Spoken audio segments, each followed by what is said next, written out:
என்னம்மா புனிதா, போலாமா? அது என்ன நீங்க இத போய் புனிதா கிட்ட கேக்குறீங்க?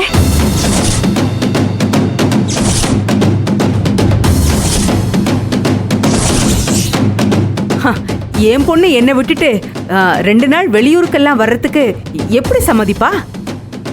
மரதான் பெரியசாமி தான் எல்லாத்தையும் விவரமா சொல்றான்ல, போயிட்டு வரட்டுமே. கல்யாணம் நடந்தா எல்லார் வீட்லயும் நடக்கிற சம்பிரதாயம் தானே இது. என் பொண்ணு கல்யாணத்துக்கு அப்புறமும் என் கூடவே தான் இருப்பான்னு நான் நினைச்சேங்க.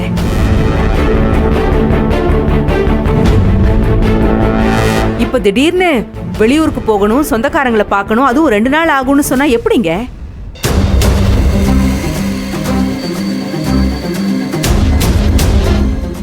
நீங்க வேணா ஒண்ணு பண்ணுங்களேன், உங்க சொந்தக்காரங்க எல்லாரையும் இங்க வர வச்சிருங்க. ஒரு நல்ல நாளா பார்த்து அவங்க எல்லாரும் எங்க வீட்லயே மாப்பிள்ளையும் பொண்ணையும் பார்க்கட்டும். அவங்களுக்கு என்னங்க வகை வகையா விருந்து வச்சிடலாம்.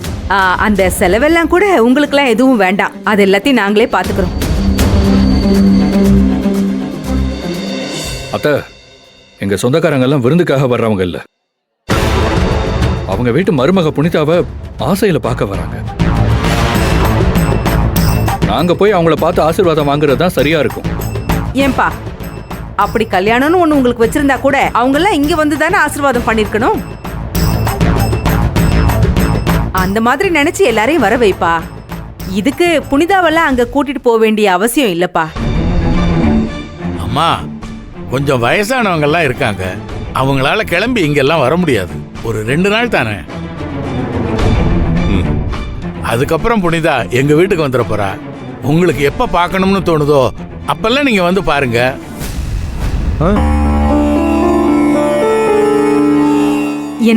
என்னது என்ன சொன்னீங்க? புனிதா உங்க வீட்டுல இருப்பாளா?